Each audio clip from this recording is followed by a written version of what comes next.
It's done. They aren't going to take the shop, Dad. I fixed it. I fixed it.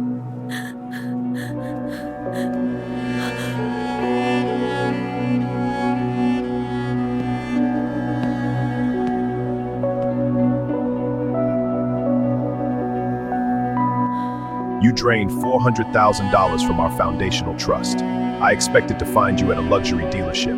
Instead, I find you in a bankrupt sheet metal factory. Mikhail, please.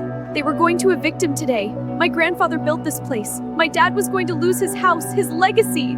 I panicked. I couldn't let him be destroyed. So you decided to destroy our trust instead. You committed financial infidelity.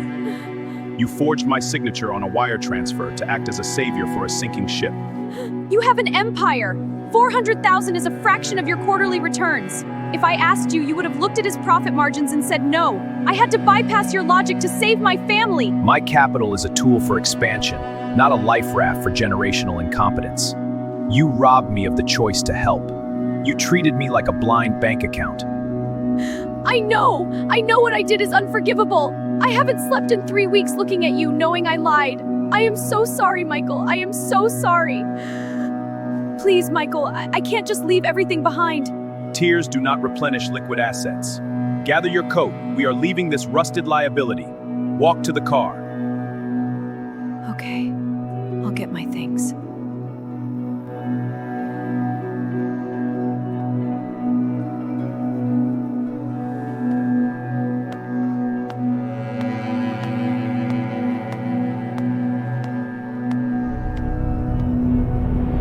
Since you want to play the role of a corporate crisis manager for your father, we are going to have a very blunt conversation about the consequences of corporate espionage.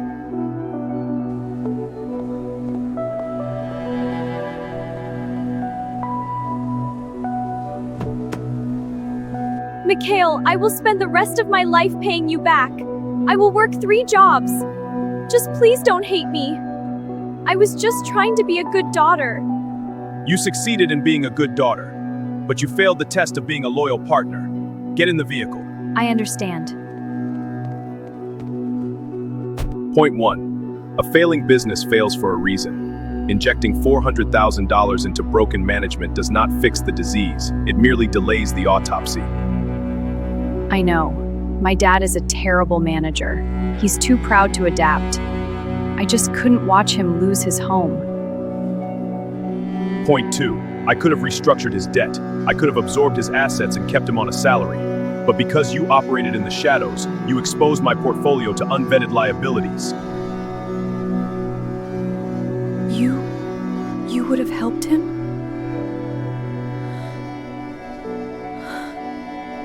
I protect what is mine. If you are my partner, your family's crisis becomes my board meeting. But you chose to act like a thief instead of a wife. You broke the chain of command.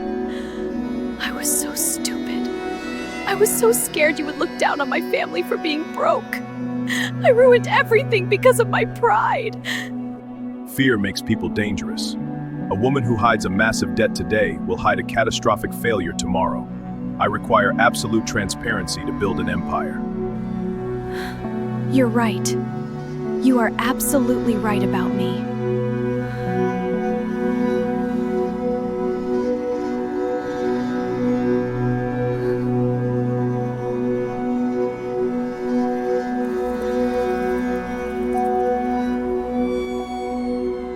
I am a liability. I am not fit to stand next to you. I'm sorry for wasting your time, Michael.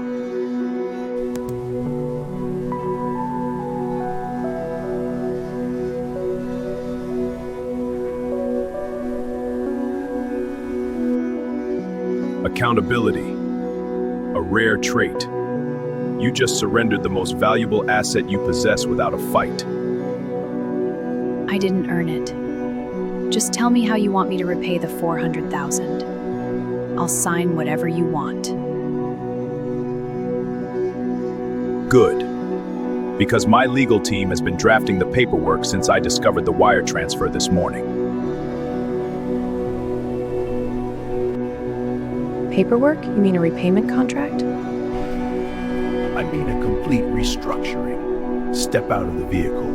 We are going up to the boardroom. right, we're here. Go ahead. It's so big.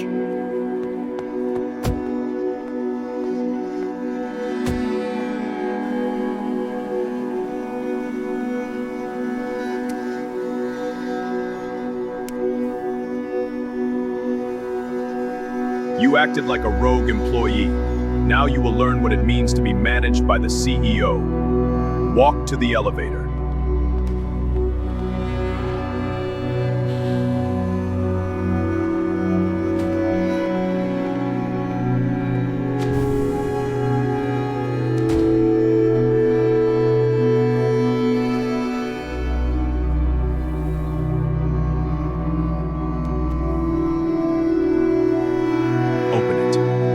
Crying in that warehouse, my acquisitions team finalized a hostile takeover of your father's debt. My holding company now owns 51% of his manufacturing business. You bought his company? But it's failing. Why would you do that? Because a high-value man does not allow his future wife's bloodline to go bankrupt, I absorbed the liability. Your father will remain as a salaried consultant, but he no longer has executive power. And you, Elena, are the new operations manager. You will work 50 hours a week overseeing the restructuring, without taking a salary, until my $400,000 is recuperated in profit. You saved it. You saved him and you're keeping me? Even after I lied to you? Do not confuse business acumen with blind trust. Document 2 is an ironclad post-nuptial agreement. You are waiving all rights to my existing liquid portfolio and real estate. You have zero financial autonomy until you earn my trust back. Sign it.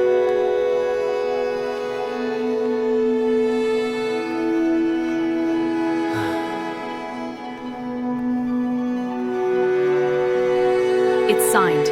I will not fail you again, Michael. I swear it.